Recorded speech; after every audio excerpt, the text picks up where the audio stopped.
Assalamualaikum warahmatullahi wabarakatuh. Innal hamdalillah nahmaduhu wa nasta'inuhu wa nastaghfiruh wa na'udzu billahi min shururi anfusina wa min sayyiati a'malina. May yahdihillahu fala mudilla lahu wa may yudlil fala hadiya lahu. Asyhadu an la ilaha illallah wahdahu la syarika lah wa asyhadu anna nabiyyana Muhammadan abduhu wa rasuluh. Qala Allah jalla wa ala fi kitabihil karim, ya ayyuhallazina amanu taqullaha haqqa tuqatih wa la tamutunna illa wa antum muslimun. Amma ba'd, fa inna khairal kalami kalamullah wa khairal hadi hadi Muhammadin sallallahu alaihi wasallam wa syarrul umuri muhdatsatuha wa kullu muhdatsatin bid'ah wa kullu bid'atin dhalalah wa kullu dhalalatin finnar. Amma ba'd.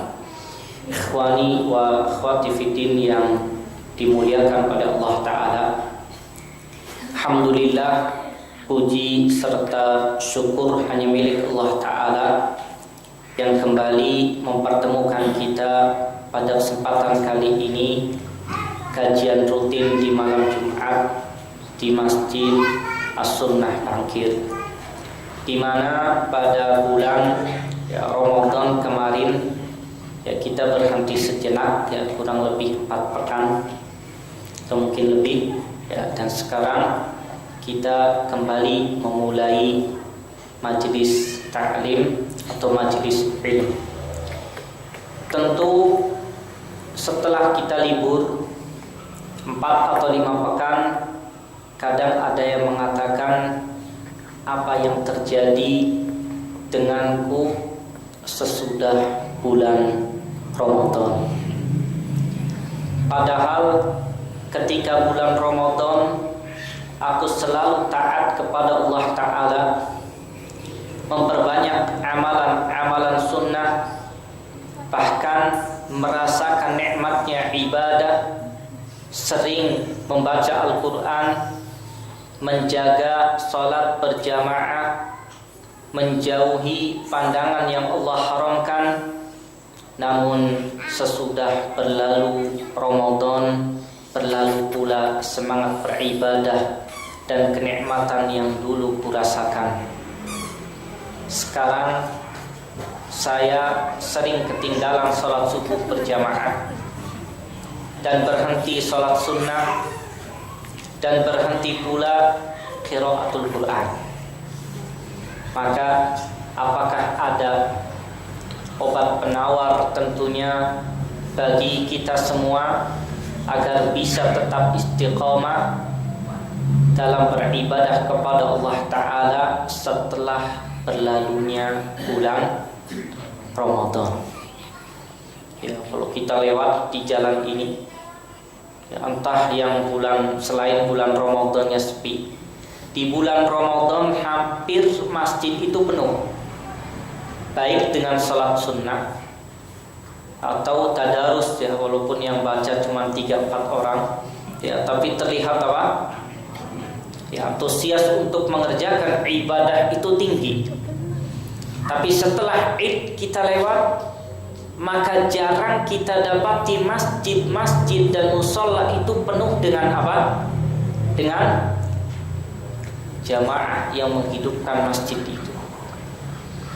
Oleh karenanya, sebagai pembuka pada majelis ini akan kita sebutkan beberapa cara. Paling lebih akan kita sebutkan di sini 10 cara agar tetap istiqomah di dalam beribadah kepada Allah Ta'ala setelah bulan Ramadan. Cara yang pertama, kita kumpulkan di sini ada 10. Cara atau sarana yang pertama adalah berdoa kepada Allah Ta'ala, meminta hidayah dan keteguhan. Karena ingat, Allah Subhanahu wa ta'ala itu yang memberikan kita hidayah dan kekuatan untuk beribadah kepadanya. Lihat dalam surah Al-Imran ayat 8, di mana Allah Subhanahu wa ta'ala katakan tentang orang-orang yang rasikhuna fil ilm, orang-orang yang dalam, yang mempelajari dan memahami ilmu. Mereka berkata, Rabbana la tuzigh qulubana ba'da iz hadaitana. Wahai Rabb kami, janganlah kau palingkan hati-hati kami setelah Engkau memberikan hidayah kepada kami. Artinya apa?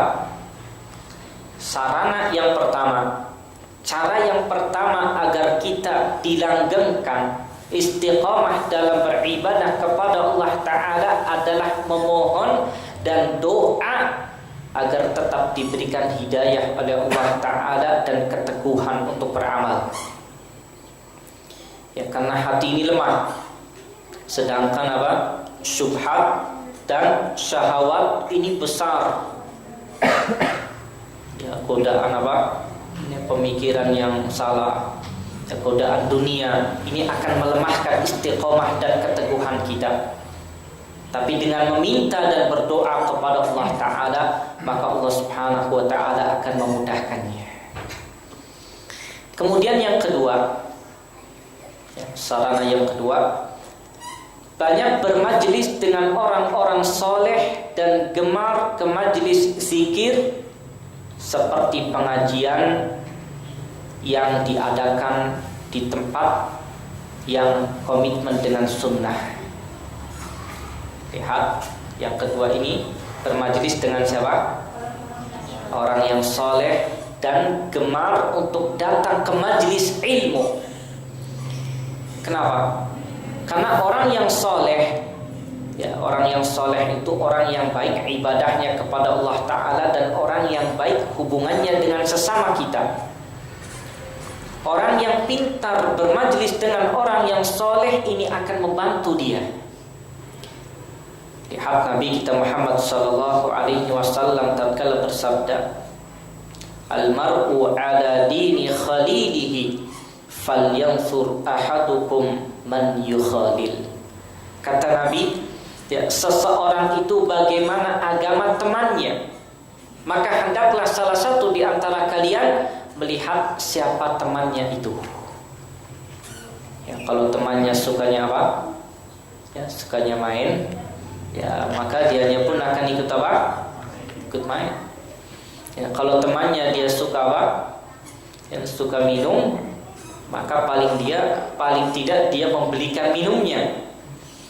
Ya, tapi kalau dia berteman dengan orang yang baik, orang yang soleh, maka kalau dia tidak bisa seperti temannya yang soleh, itu seperti dia gemar untuk apa? Untuk mengerjakan kebaikan. Ini ya, bermajlis dengan orang yang soleh dan senang dan gemar untuk datang ke majlis zikir. Karena malaikat-malaikat Allah Ta'ala itu apa? Mereka berterbangan, tayyarat. Mereka mencari halaqatu zikri, halaqatul ilmi. Tatkala ada, mereka berhenti. Mereka mendoakan siapa?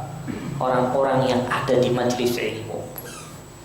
Lihat, disebutkan dalam hadis sampai Nabi kita Muhammad sallallahu alaihi wasallam menyebutkan bahwa malaikat-malaikat Allah Ta'ala membentangkan sayapnya untuk orang yang datang ke majlis ilmu.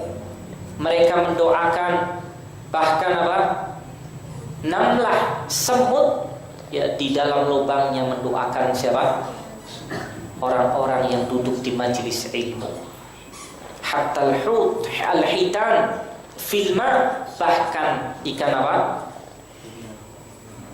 Ikan yang di laut itu, ikan apa? Yang gede itu, ya, itu mendoakan untuk siapa? Orang-orang yang belajar dan datang ke majlis ilmu. Ya, ini merupakan apa? Keutamaan.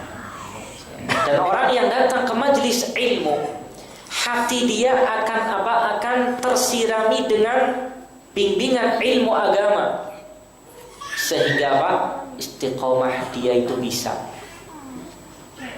Ya, tatkala dia datang ke majelis ilmu, ya, dia mendengarkan ilmu, ini yang baik, ini yang benar, dia kerjakan, ini yang haram, ini yang dilarang, dia tinggalkan. Sehingga istiqomah itu akan mudah dia kerjakan. Tapi orang yang jauh dari majelis ilmu, maka hakikatnya hatinya itu tidak pernah disirami dengan siraman siraman rohani. Ini yang keberapa? Yang kedua. Kemudian yang ketiga, ya, mengenal kisah orang-orang soleh dari membaca kitab atau mendengarkan, ya, kaset atau murattal. Lebih khusus lagi memperhatikan perjalanan hidup para sahabat radhiyallahu anhum. Ya, ini berat ya, karena ini butuh butuh baca. Ya, atau ada kaset ya yang mendengarkan tentang perjalanan para sahabat, ya, terutama radhiyallahu anhum, tentang bagaimana mereka beribadah, bagaimana mereka beramal, dan bagaimana antusias mereka untuk segera beramal.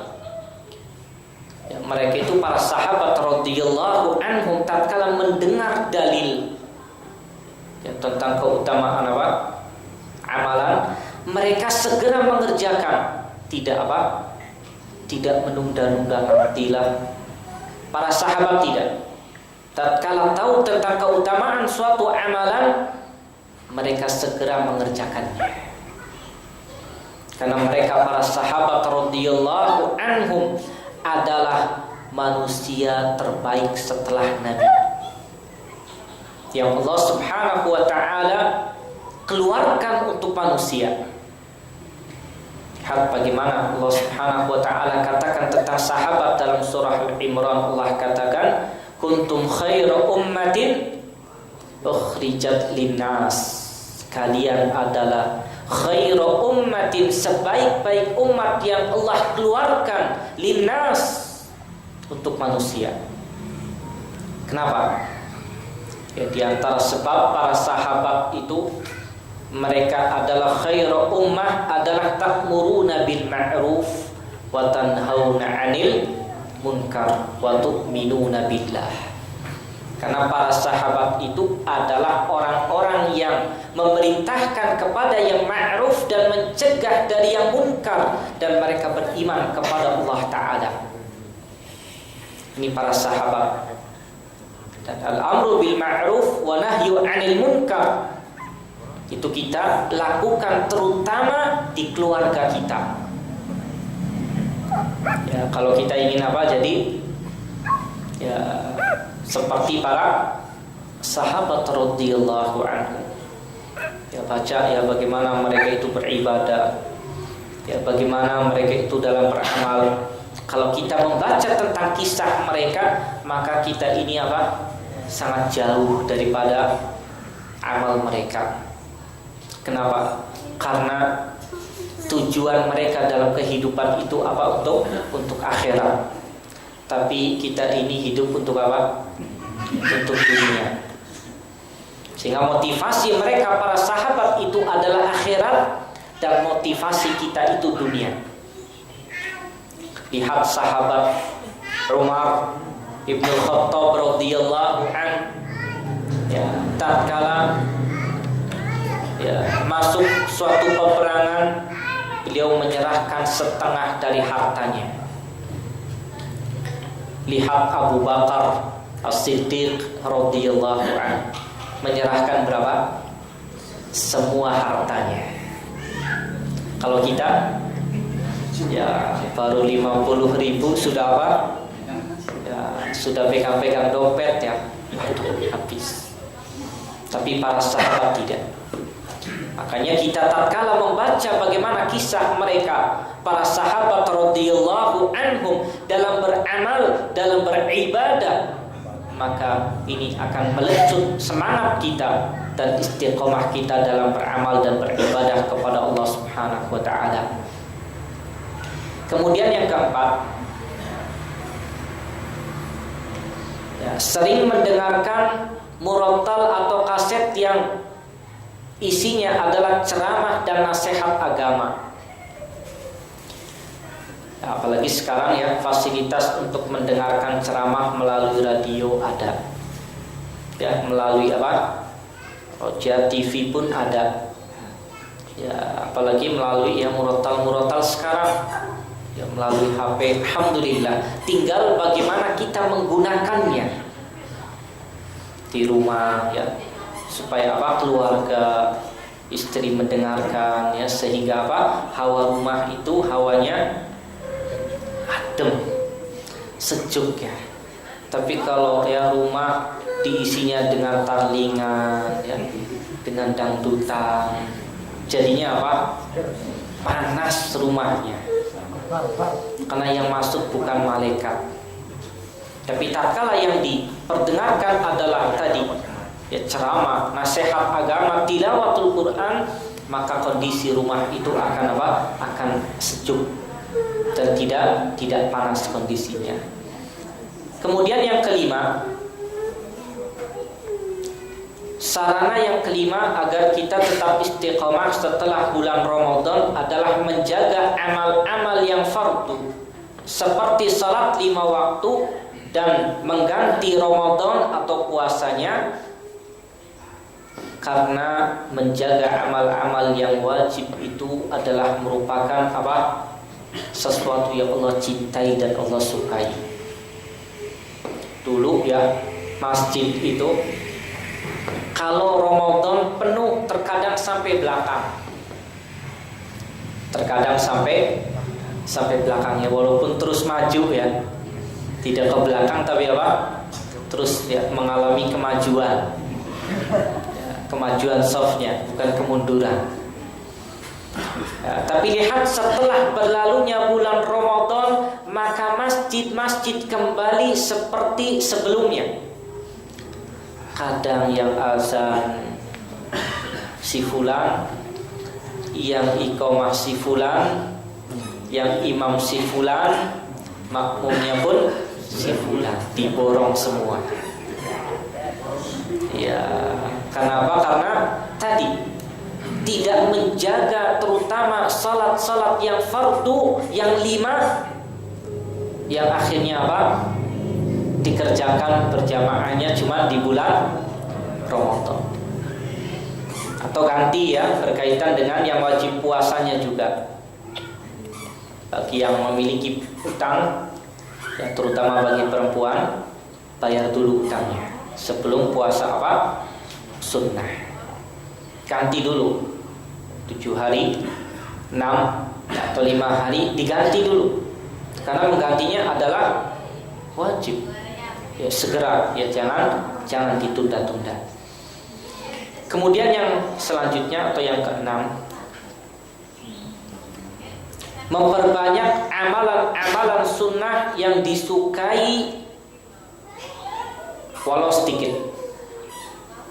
Karena ingat, amalan-amalan yang sunnah itu walaupun sedikit, tapi kalau dilakukan kontinu, maka itu dicintai oleh Allah Subhanahu wa ta'ala.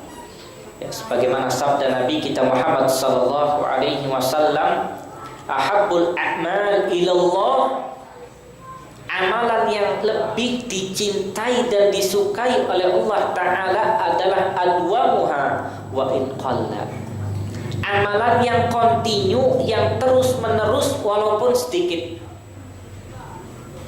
Contoh, biasa baca Quran setiap habis maghrib atau setiap hari 1 ayat, ya, walaupun kebangetan ya 1 ayat, tapi nggak apa-apa. Ini qalla, walaupun sedikit, tapi dia rutin setiap hari. Ada yang baca Quran 1 hari 1 lembar, 2 halaman. Setelah itu nggak baca-baca lagi. Ini tidak dicintai oleh Allah Ta'ala. Tapi yang lebih dicintai adalah sedikit tapi kontinu. Ya, salat sunnah ya, kalau tarawih 11 rakaat, kalau qiyam lail Ya, salat tahajud mungkin berat tapi dirutinkan ya. 4 ya, tambah 1 5. Ya, kalau sudah continue tambah lagi 7. Ya, tambah lagi berapa? 9 sampai 11. Continue tapi tidak terputus. Sehingga ada ungkapan ya, khairun mustamirrun atau qalilun mustamirrun khairun min kasirin munqati'in. Sedikit tapi berkelanjutan itu lebih baik ketimbang banyak tapi terputus. Contohnya tadi ya, sehari bacanya 2 halaman, besoknya mandet ya, ntar seminggu lagi baca lagi. Nah, ini namanya tidak tidak continue dan tidak dicintai pada Allah Subhanahu wa taala. Itu yang ke-6. Kemudian yang ke-7, mulai menghafal Al-Qur'an dan merutinkan tilawah serta membaca surat-surat yang sudah dihafal dalam salat fardu dan sunnah. Nah, ini ya, mungkin kita ini paling malas menghafal Al-Qur'an kalau tidak ada yang yang mengajarkannya. Kecuali privat ada yang datang ke rumah, nah itu baru termotivasi. Tapi untuk menghafal Al-Qur'an kita jarang. Padahal bayangkan, kalau antum setiap hari menghafal Al-Qur'an 1 ayat, bayangkan 1 hari berapa ayat? 1 ayat saja.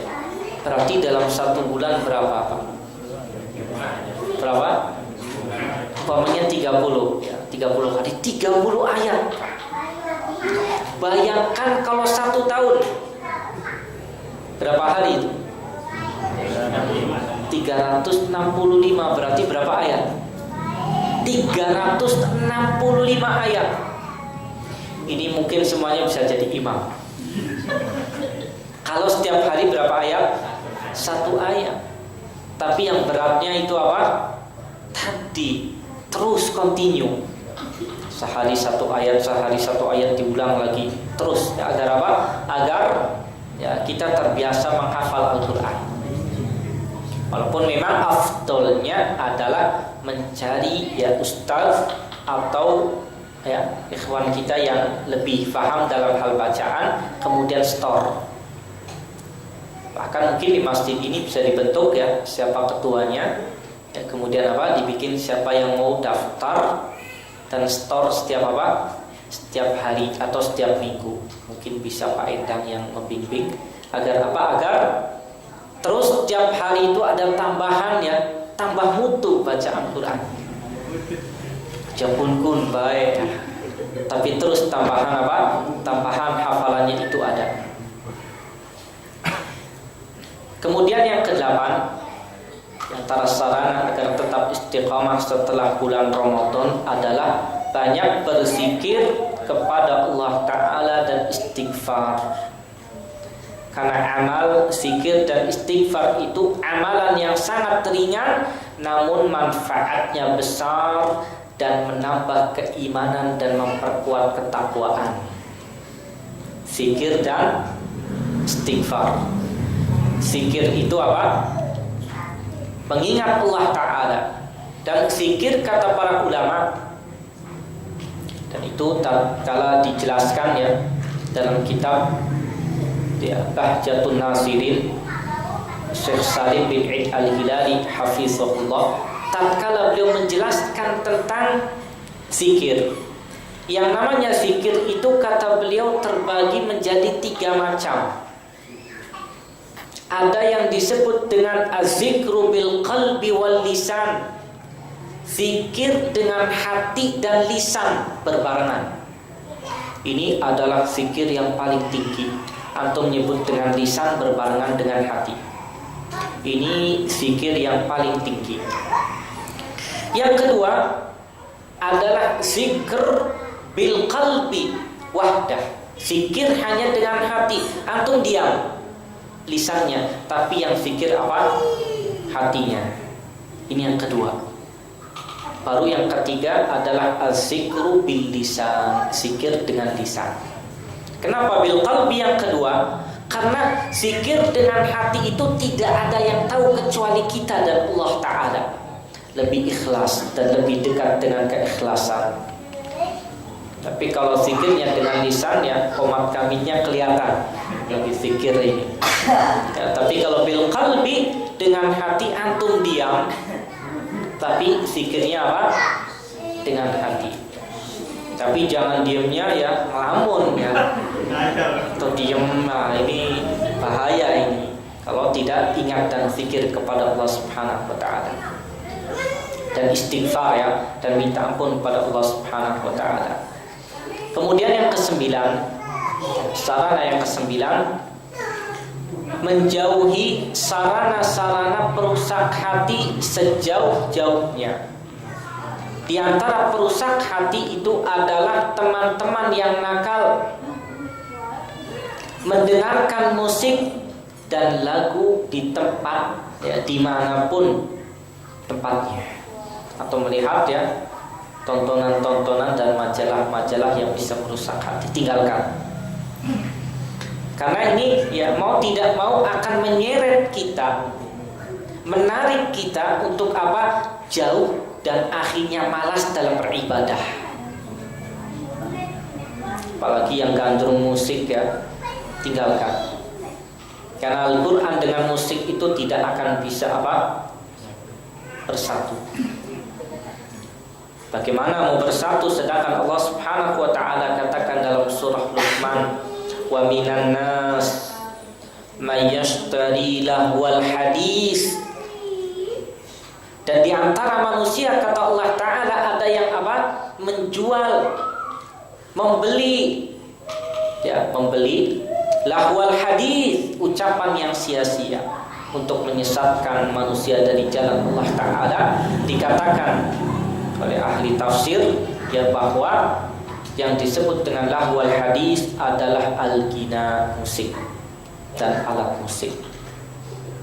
Ya, sebagaimana dalam hadis tatkala Nabi kita Muhammad sallallahu alaihi wasallam bersabda, akan datang nanti pada suatu zaman ada sekelompok kaum yang menghalalkan apa? Al-ma'azif, alat-alat musik, wal harir, dan sutra. Nah, ini menunjukkan bahwa ya, hal-hal seperti ini mesti ditinggalkan. Teman-teman yang tidak baik antum tinggalkan.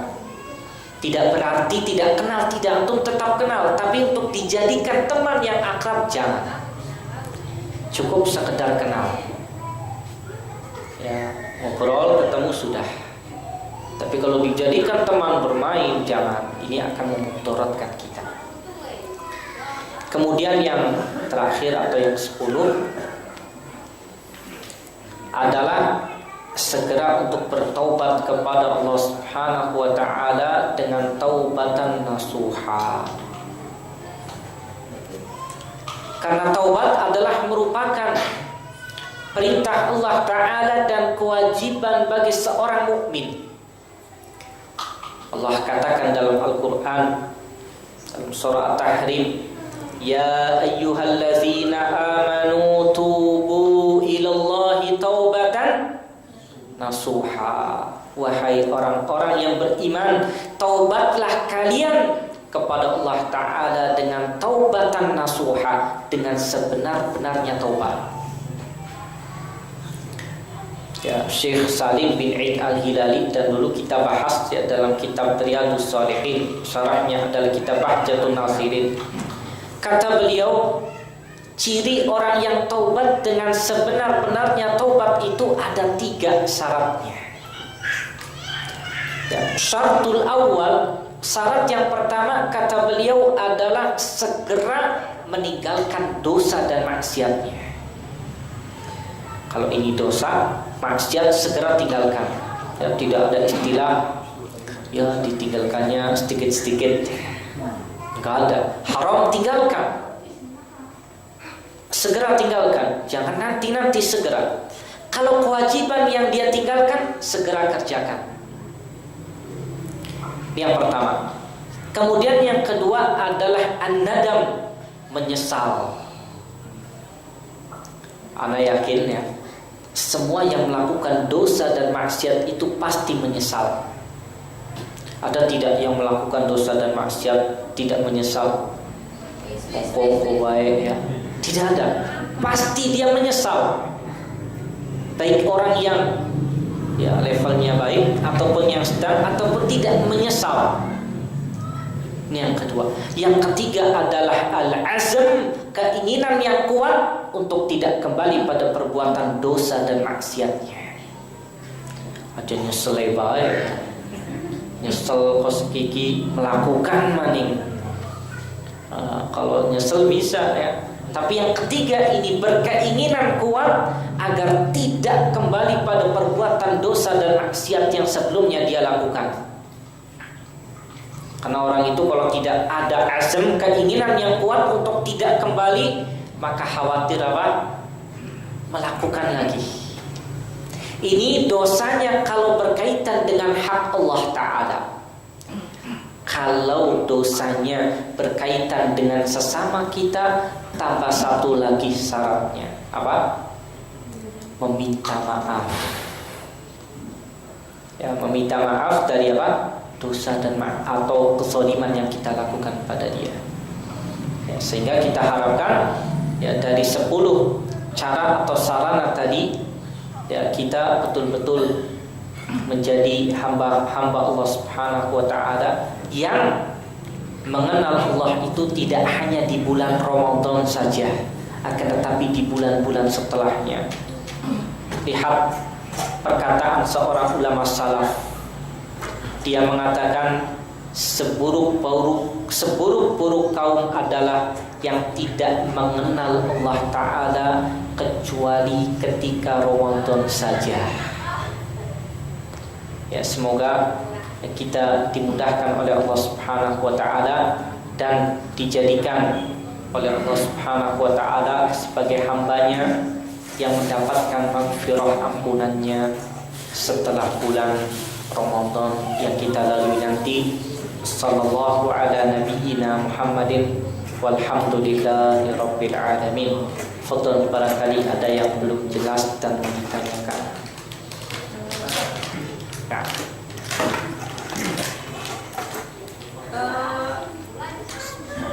Masalah tadi musik ya Mas ya. Sekarang ini saja ya untuk nas bagaimana Ustaz? Karena yang dilakukan itu bahasa Arab juga ya, semacam apa? Enggak seperti lagu-lagu Jawa gitu ya. Nah, apa bedanya